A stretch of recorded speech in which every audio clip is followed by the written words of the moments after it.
جب آپ کہیں گے تو ہم شروع کر دیں. شروع کریں. کونیکٹ ہے کیا؟ یہ پیچھے کو الٹا کر کے جی ٹھیک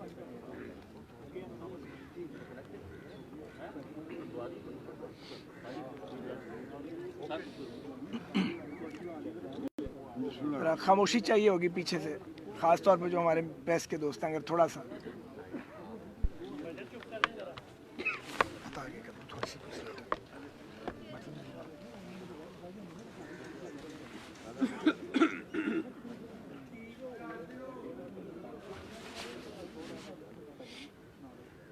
بسم اللہ الرحمن الرحیم. میں اور عطا تارڑ صاحب آج شہر اقبال میں حاضر ہیں، اور آج یہاں ہم مسلم لیگ نون کے سینئر لیڈر، اپنے بڑے بھائی اور مسلم لیگ نون کے پارلیمنٹری لیڈر جناب خواجہ محمد آصف صاحب کی رہائش گاہ پر ان کے ٹائم ٹیسٹڈ ساتھیوں کے ساتھ موجود ہیں. آنے کا مقصد بنیادی طور پہ خواجہ آصف صاحب کے ساتھ اور ان کے سیاسی رفقا کے ساتھ مسلم لیگ نون سیالکوٹ کے ساتھ اظہار یکجہتی ہے. جیسا کہ آپ جانتے ہیں، خواجہ آصف صاحب کو احتساب کے نام پر انتقام کے اسی شکنجے میں جکڑا گیا ہے جس کا شکار پاکستان میں پچھلے 2.5 سال سے اپوزیشن کی قیادت کو بنایا گیا ہے، اور میاں محمد نواز شریف صاحب سے لے کر مجھ تک اور ہم سے آگے ہمارے سارے ساتھیوں نے یہ باریاں دی ہیں. ان گرفتاریوں کا احتساب سے کوئی تعلق نہیں. یہ سب گرفتاریاں سیاسی انتقام کی بدترین مثال ہے، کیونکہ پاکستان میں جمہوریت کے نام پر آمریت مسلط کی گئی ہے. جس کا چہرہ بظاہر جمہوریت کا تھا وہ بھی اب باقی نہیں بچا اور بری طرح داغدار ہو چکا ہے.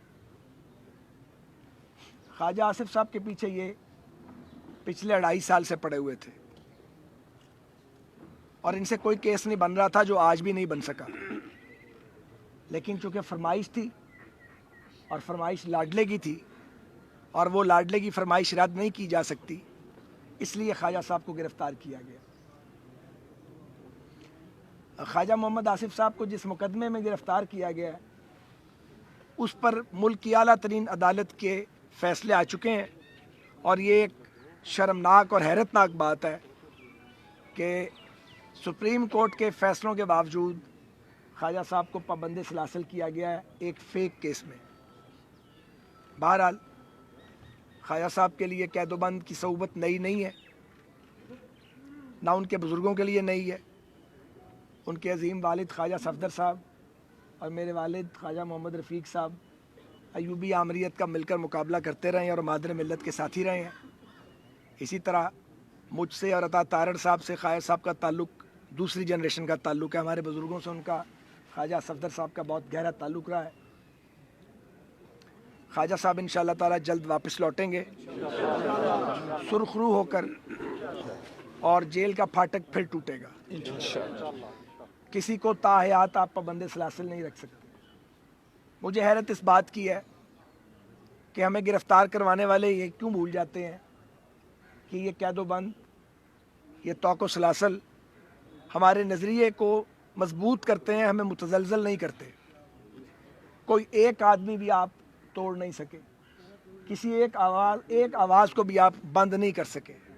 لیکن اس کے باوجود انتقام کا ایک ایسا سلسلہ ہے احتساب کے نام پہ جو بند ہونے میں نہیں آ رہا. پہلے نیب کے ذریعے یہ کام کیا گیا، اب ایف آئی اے اور اینٹی کرپشن کو بھی اس کام پر لگا دیا گیا ہے. بہرحال یہ دور بہت جلد ختم ہوگا اور پاکستان میں جمہوریت کا، انصاف کا اور قانون کا سورج طلوع ہوگا انشاءاللہ تعالی. ہم پی ڈی ایم کے پلیٹ فارم سے اپنی پیش قدمی جاری رکھیں گے، اور میں ذاتی طور پہ یہ سمجھتا ہوں کہ پی ڈی ایم کے مقاصد بڑے ہیں. پی ڈی ایم کا مقصد صرف یہ نہیں ہے کہ ایک حکومت کو گرا دیا جائے اور اپنی حکومت بنائی جائے. پی ڈی ایم کا مقصد یہ ہے کہ پاکستان میں